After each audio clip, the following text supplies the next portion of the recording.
fisiología del sistema nervioso autónomo. Desde aquí es para ya los contenidos del ciclo facial. Este capítulo todavía es bastante sencillo, los contenidos no son nada complejos porque es pura fisiología. Entonces, pero ya después de este empiezan los temas propios de farmacología y ya los comenzamos a ver en profundidad. Entonces nos interesa comprender los mecanismos de la neurotransmisión, entender los efectos de los neurotransmisores que actúan en el sistema nervioso autónomo, porque los 4 temas siguientes es en base a este capítulo. ¿Sí? Vamos a hablar del simpático, los que estimulan el simpático y los que lo bloquean, los que estimulan el parasimpático y los que lo bloquean. Son 4 temas que usan de base este tema, que es pura fisiología. Entonces, recordamos de fisiología que el sistema nervioso se divide en central y periférico. ¿Cuál es más importante, el central o el periférico? ¿Central? ¿Por qué? Ninguno es más importante porque uno sin el otro no sirve para nada. ¿Sí?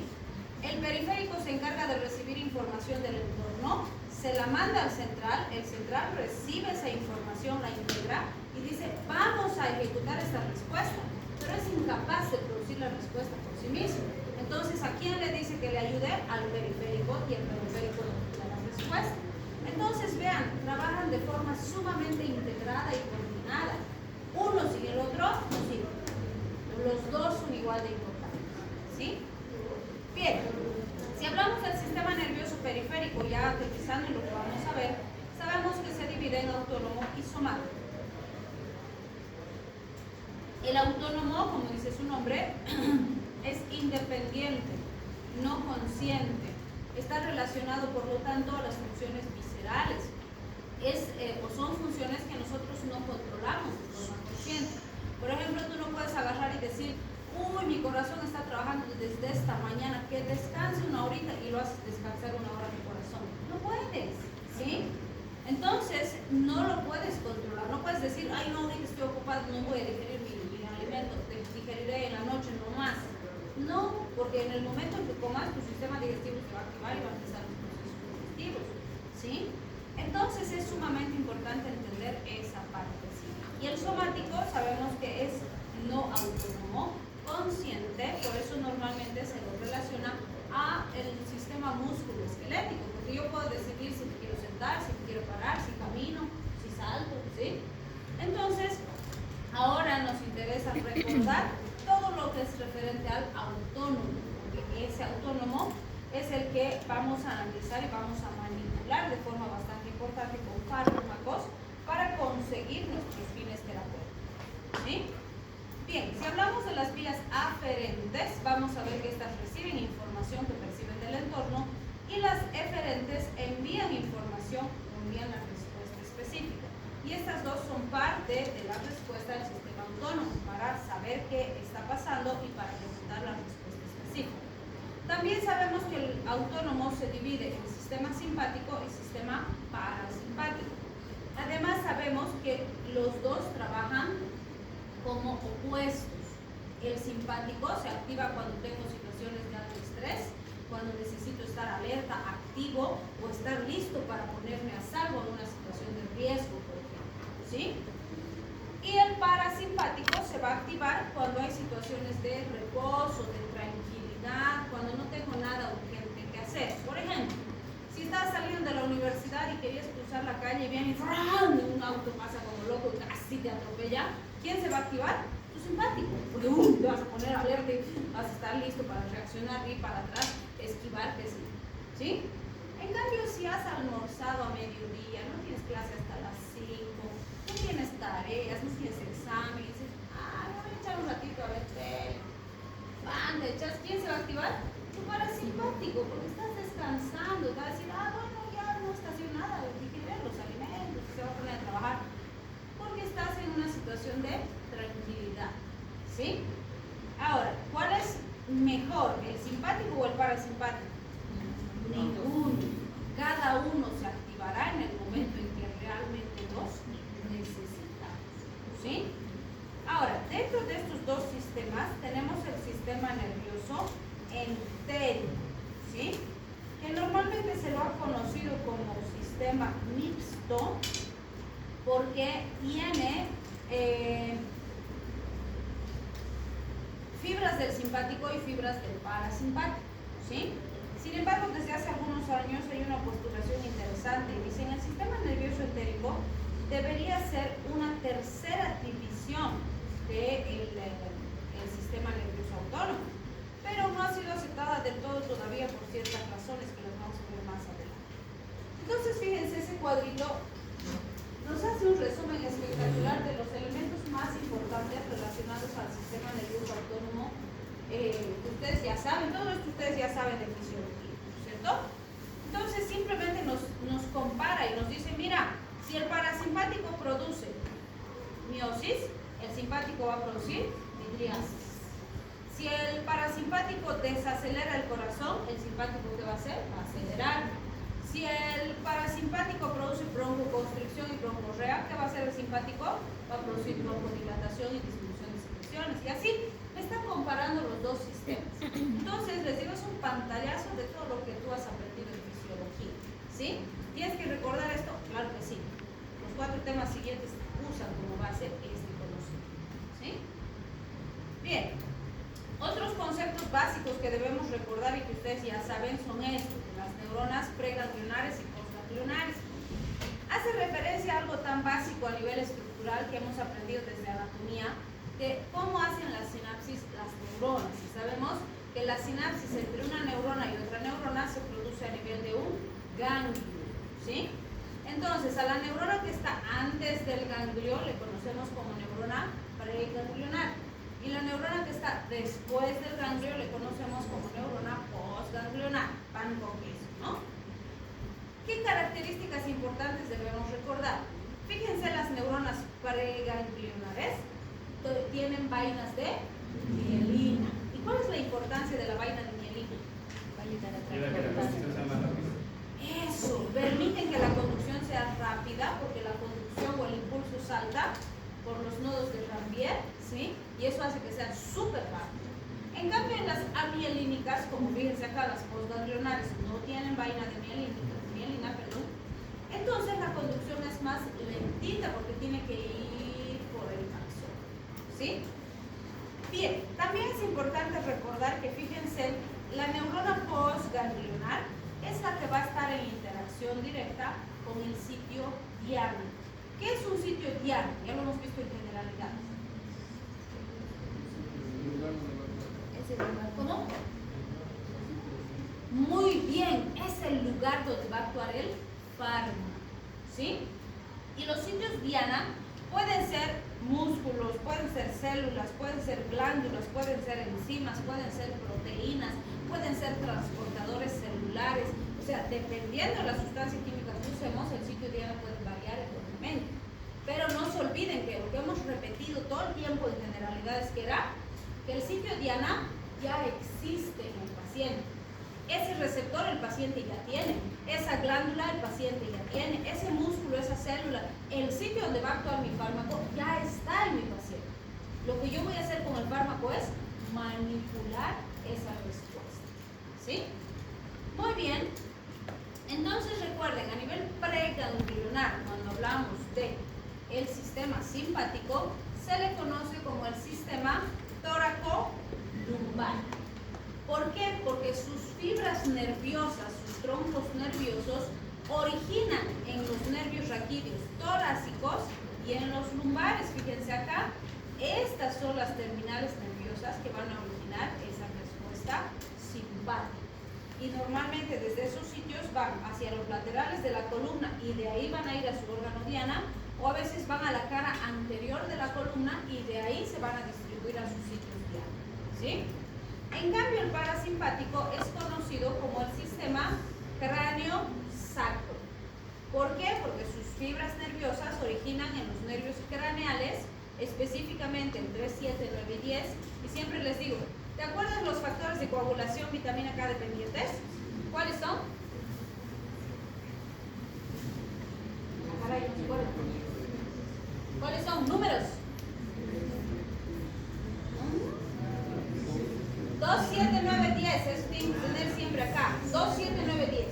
Si te acuerdas eso te acuerdas facilísimo porque el único que cambia cambias el primero. En vez de 2 es 3. 3, 7, 9, 10. ¿Sí? Entonces asocias y te acuerdas. Ahora pues, si no te acuerdas, memoriza los dos. Bien, fíjense, los sacros son las raíces raquídeas sacras 3 y 4 las que se toman en cuenta. Algunos autores dicen también el número 2, pero Katzun solo toma 3 y 4, por eso nos vamos a quedar con 3 y 4. ¿Sí? También se usan muchos ganglios. Tenemos el ganglio ciliar, el térico-palatino, el submandibular, el óptico y el pélvico como parte importante funcional del sistema parasimpático. ¿Sí? Bien, aquí está el sistema nervioso entérico, que como les había dicho antes, fíjense, tiene fibras preganglionares parasimpáticas y postganglionares simpáticas.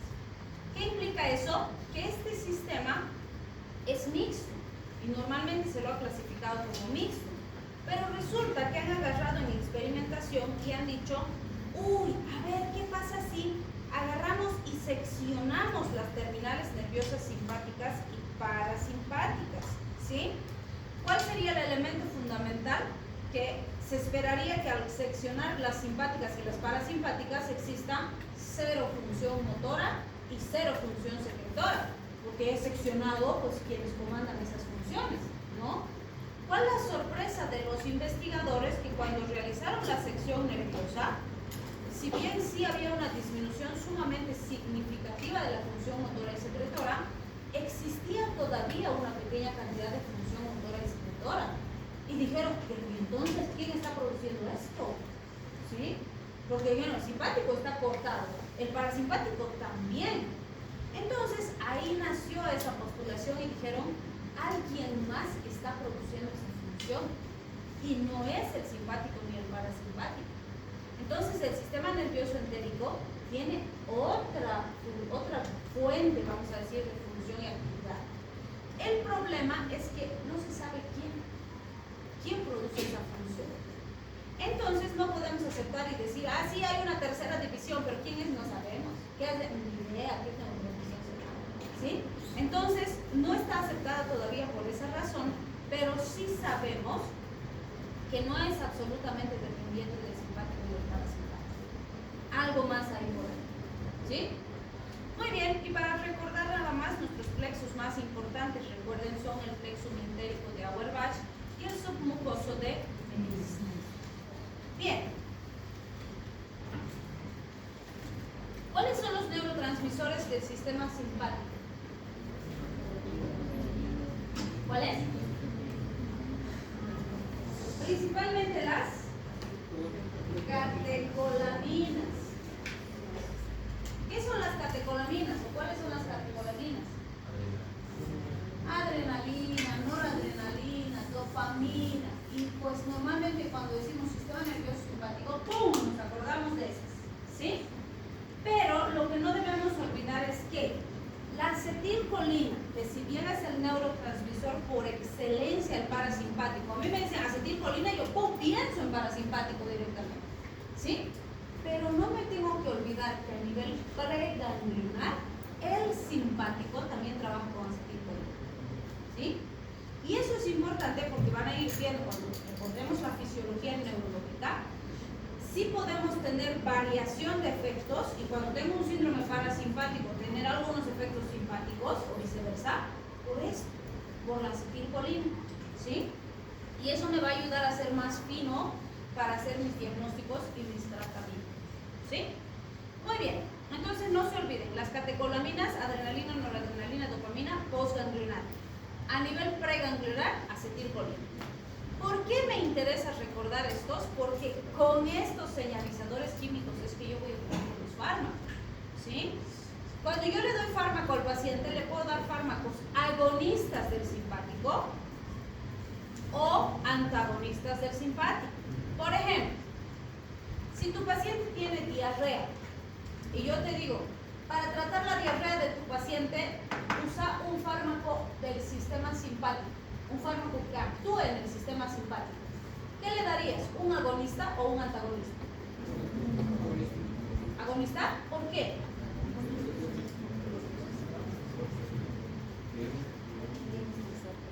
¿Por qué?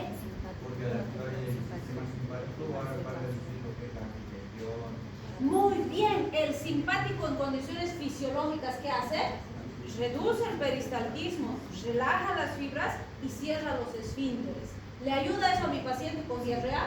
Claro, porque así ya no va a tener ese tránsito acelerado que tiene. Entonces, ¿qué le doy? Un agonista, porque va a estimular. ¿Se dan cuenta por qué es tan importante la fisiología? Porque yo pienso, ¿qué pasa fisiológicamente? Entonces, ¿qué quiero producir? ¿Lo mismo o lo contrario? ¿Sí? Si tienes un paciente que está con una crisis asmática y te digo usa un fármaco que actúa en el sistema simpático, ¿qué le das? ¿Agonista o antagonista? Agonista. ¿Por qué? Porque se quiere bloquear la activación que está haciendo, bueno, la acción que está haciendo se quiere bloquear con el fármaco. Quieres bloquear la acción. O sea, lo que... O sea, ¿le darías un antagonista del simpático? Yo le daría una bonita para que haga abrirlo y entonces, ¿qué digo? El simpático que hace en los pulmones broncodilata y disminuye secreciones. ¿Me sirve? Sí, entonces le doy agonista. ¿Sí? En cambio, si le doy un antagonista, ¿qué va a pasar? Más broncoespasmo, más secreciones, se me complica el paciente. ¿Se dan cuenta? Para eso es que tengo que saber esto. Y fíjense, cuando hablo de agonistas, ¿sí? Puedo usar agonistas directos y agonistas indirectos. ¿Cuál sería un agonista directo? Simpático, digamos, adrenalina, viene, estimula el receptor, ¡pum! Efecto simpático. Un agonista directo, hablando farmacológicamente, va a ser una sustancia química que se parece a este, viene a estimular su receptor y produce la misma respuesta. ¿Sí? Ese es directo, porque actúa directamente en el receptor. ¿Sí? Ahora, si me voy a lo fisiológico, yo sé que cuando mi adrenalina, mi noradrenalina, mi dopamina ya han cumplido su función en el receptor, ¿qué tiene que pasar? Se tiene que destruir, no puede estar estimulando ahí, me va a dar taquicardia y me muero, ¿sí?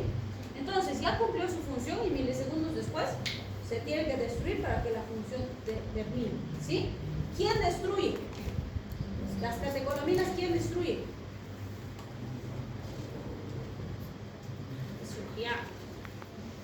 La COM y la MAO, la catecol-oximetiltransferasa y la monoamino-oxidasa.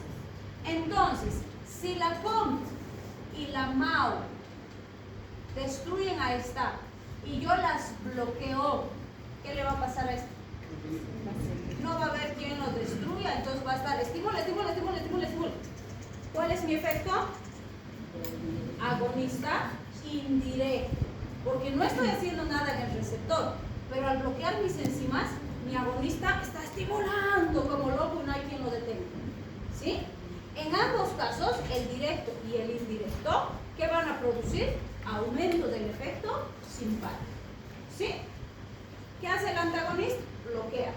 Normalmente, bloquea el receptor, ya está. ¿Sí? Entonces, vamos a ir viendo eso en el siguiente capítulo, porque el primer capítulo, no mentira, el tercer capítulo que sigue de aquí, vamos a ver los simpático-miméticos, que son los fármacos que estimulan al simpático. En otro capítulo vamos a ver los antiadrenérgicos, que son los que bloquean al simpático. ¿Sí? Entonces, para cada uno de estos, imagínense, tenemos un capítulo enterito, un montón de fármacos. Ahí ya vamos a ver fármacos de verdad. ¿Sí? ¿Qué? Con el parasimpático, todo es acetilcolina. Por eso decíamos, mucha acetilcolina es preganglionar y postganglionar para el parasimpático. Todo es acetilcolina. También puedo usar fármacos agonistas y antagonistas. El mismo principio, fíjense, los agonistas pueden ser directos o pueden ser indirectos. Entonces, los directos van a actuar sobre el receptor de acetilcolina. Los indirectos, ¿dónde actuarían? ¿Con MAO? No, acetilcolinesterasa, porque esta es la que destruye a la acetilcolina. ¿Sí? Pero el principio es el mismo. Si bloqueo esto, la acetilcolina endógena se aloja. ¿Sí? Si estimulo el receptor, aumento el efecto colinérgico de acetilcolina. ¿Sí? Entonces, en ambos casos, aumenta la actividad colinérgica, por eso son agonistas del parasimpático. ¿Sí? Los antagonistas bloquean. Ya está. Lo mismo, el mismo principio. Ahora les digo, si tienes un paciente que está con incontinencia urinaria. Se le escapa la orina. ¿Sí? ¿Qué le daría si quiere usar un fármaco parasimpático? ¿Un agonista o un antagonista? ¿Por qué?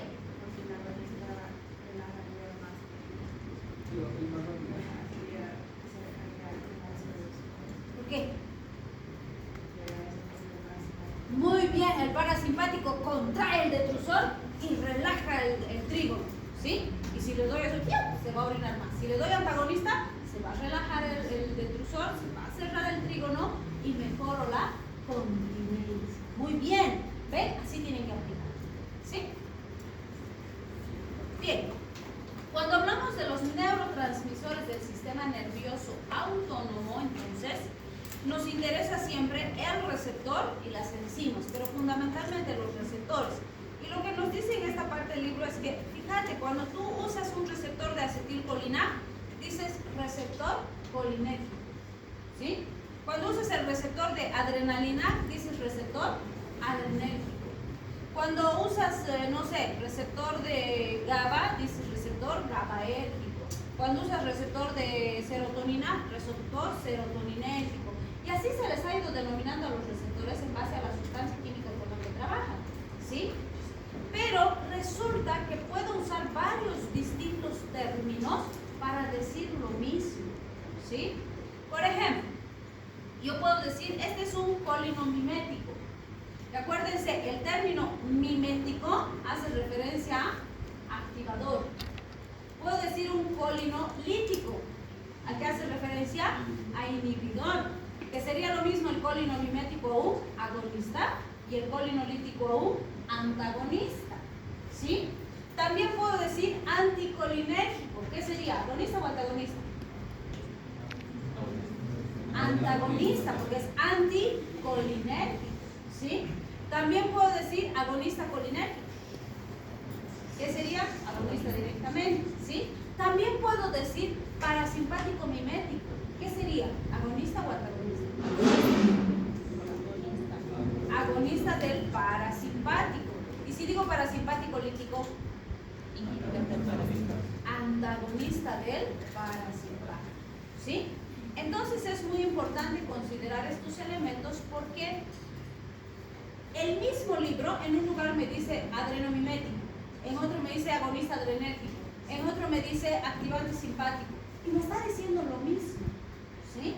Entonces yo tengo que familiarizarme con estos términos porque el propio Carlson en distintos lugares me va a usar todos los términos y si veo Harrison, si veo, no sé, medicina interna, patología, fisiopatología, me van a hablar con los términos mezclados y me están diciendo lo mismo. Entonces si yo conozco el término, no me voy a perder, ¿sí? Alguna vez alguien me decía, nos pondremos de acuerdo, Doc, y solo usaremos uno para que no nos confundamos. Y yo le decía, no, porque tú no vas a leer, primero que no vas a leer solo Katsu, segundo, el mismo Katsu te varía, y tercero, la literatura en general te usa un montón de términos similares y los tienes que conocer todos, porque cuando leas algo tienes que ubicarte de qué estás hablando, ¿sí? Entonces nos tenemos que familiarizar, ¿ok?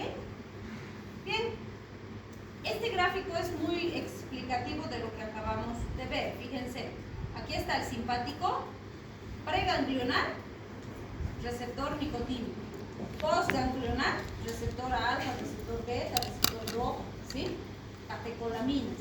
Aquí está el parasimpático, preganglionar, nicotínico, postganglionar, muscarínico. Todo es acetilcolina, lo que acabamos de decir, ¿sí? Muy bien. Esta vía metabólica es súper importante, es pura fisiología bioquímica y nos sirve para entender dónde y de qué manera vamos a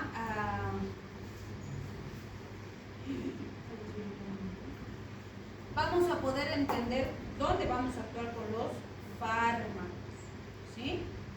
Entonces, fíjense, en condiciones fisiológicas, esta es la neurona del sistema parasimpático. Entonces está ahí quietita, no se necesita, no pasa nada, está tranquila, por decirlo así. Digamos que ¡pum!, se activa una señal y me dice necesito acetilcolina, activa la neurona. Entonces se va a producir una despolarización, ¿sí? Esa despolarización va a determinar que se abran aquí mis canales de calcio y los canales de calcio van a entrar y van a hacer que estas vesículas que contienen acetilcolina se fusionen con la membrana y liberen la acetilcolina. Pero fíjense, para que eso ocurra, ya está la acetilcolina almacenada en vesículas dentro de la neurona. Entonces, ¿cómo se produce eso?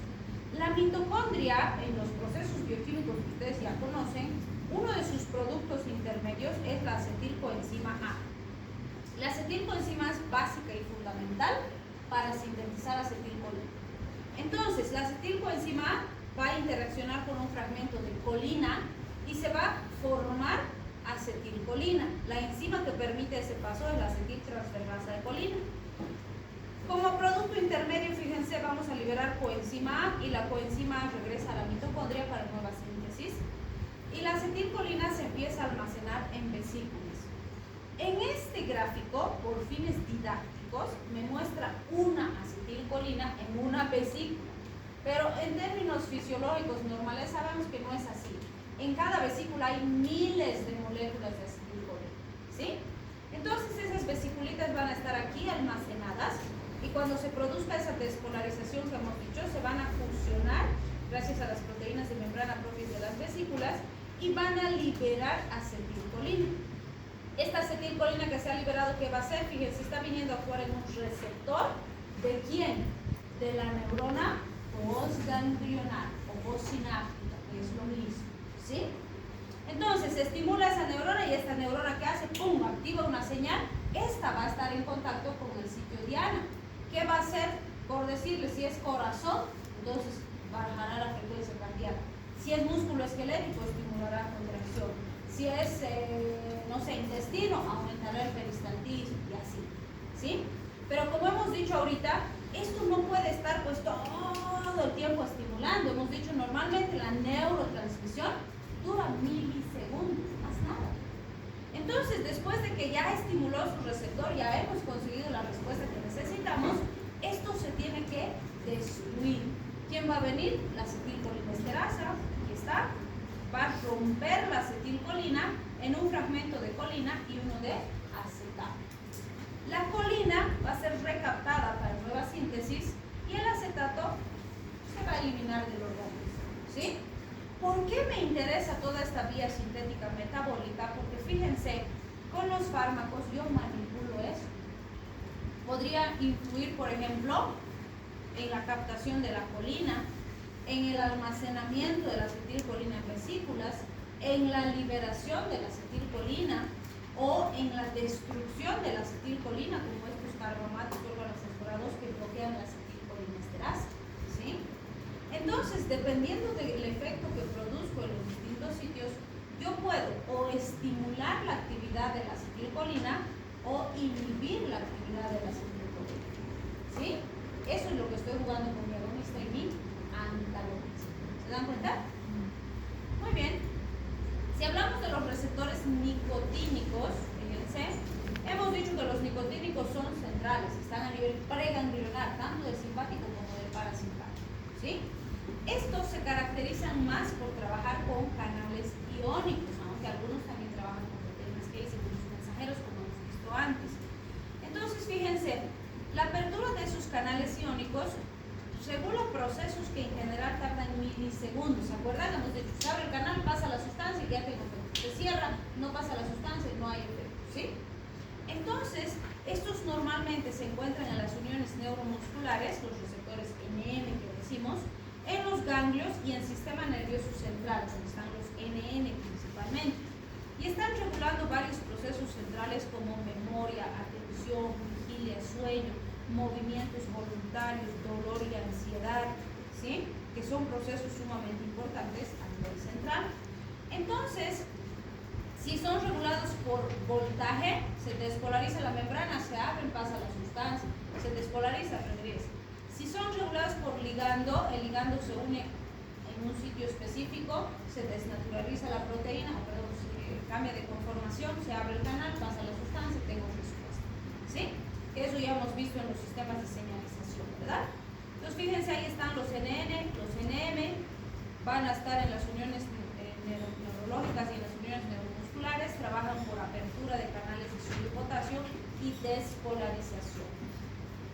Bien, también tenemos las proteínas que hay sus segundos mensajeros, que también los conocemos y hemos dicho que trabajan con los receptores muscarínicos. Las proteínas que hay sus segundos mensajeros, recuerden que son complejos proteicos, ¿no es cierto? Y hemos dicho que tienen una molécula receptora, una proteína G, una molécula efectora dentro de la célula, entonces van a trabajar con sus segundos mensajeros. Bien, fíjense, esto es lo que nos interesa recordar y lo vamos a ver más adelante. Nos dicen con qué proteína G trabaja cada receptor muscarínico. Entonces, sabemos que los muscarínicos son 1, 2, 3, 4 y 5. Y cada uno trabaja con un subtipo diferente de proteínas G. ¿Qué proteínas G conocemos? GS, GI, GU, GOL, GT y GC. No se olviden. Fíjense que aquí tenemos dos, GQ y GI. Nada más, muscarínico. Entonces, yo siempre les digo, ¿puedes aprenderte uno por uno? Sí, pero es más fácil si los agrupas. Por ejemplo, 1, 3 y 5 trabajan con proteína GQ. Si es GQ, ¿cuál es la sustancia efectora?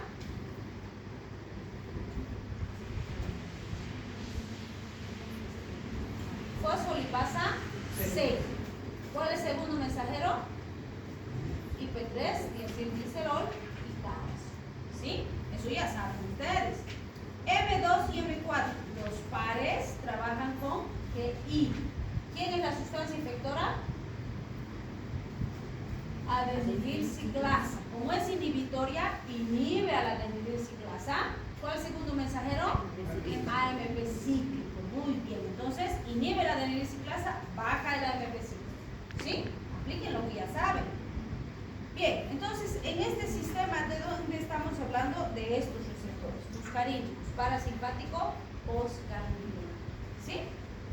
Bien, del sistema simpático vemos el mismo elemento estructural. Fíjense, sabemos que el elemento importante para la síntesis de lo que es, las catecolaminas es la tirosina, ¿sí? El aminoácido tirosina. Entonces, la tirosina hidroxilasa va a hacer que esta tirosina se convierta en L-dopa. La L-dopa, por acción de la dopa de carboxilasa, se va a convertir en dopamina. Si fuera una neurona dopaminérgica, aquí se va a quedar y la dopamina se va a encapsular en vesículas. Pero como es una neurona noradrenérgica, entonces la dopamina se va a convertir a noradrenalina por la dopamina beta hidroxilasa. Esta noradrenalina se va a encapsular en vesiculitas, igual que hemos visto para la acetilcolina, y ahí van a estar las vesiculitas en la terminal nerviosa. Si se activa señal, quiero activación del simpático, entonces otra vez se despolariza la membrana, ingresa calcio, el calcio va a estimular a que estas vesículas se fusionen con la membrana, liberen la noradrenalina y el neurotransmisor va a actuar en los receptores de la neurona postsináptica. La postsináptica, ¿qué va a hacer? Va a estimular el sitio diana para que se produzca una respuesta. Por decirles, va a acelerar el corazón, ¿sí? O va a producir broncodilatación, o va a producir, no sé, relación o disminución del peristaltismo, dependiendo de quién activa la respuesta, ¿sí? Igual que el anterior caso, estas catecolaminas no pueden estimular, se tienen que destruir. ¿Quién va a destruir? La COM y la MAM, ¿sí? Entonces, las catecolaminas van a ser destruidas por la catecoloximetiltransferasa y la monoaminoxidasa. Igual, van a haber fragmentos que se van a recaptar para nueva síntesis y otros que se van a eliminar para ser destruidos o eliminados del organismo, ¿sí? ¿Por qué nos interesa otra vez esta vía sintética? Porque fíjense, tenemos fármacos que van a actuar en distintos puntos de esas vías metabólicas con el objetivo de estabilizar a mi paciente.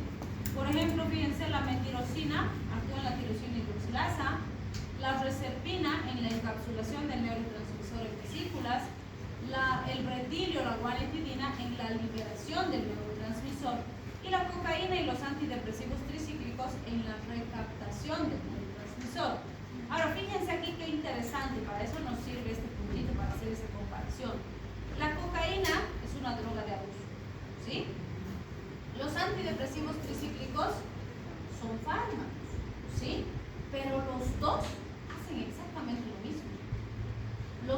inhiben la recaptación del neurotransmisor.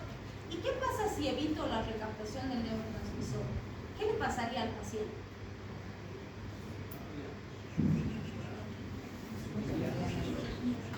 Seguiría estimulando el simpático, ¿se dan cuenta? Pero fíjense la diferencia.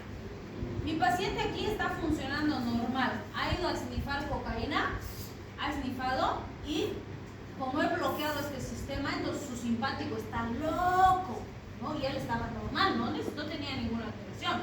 Entonces, ¿qué le va a pasar? Va a estar hiperestimulado, hiperactivo, así pipoca, todo activo, ¿sí?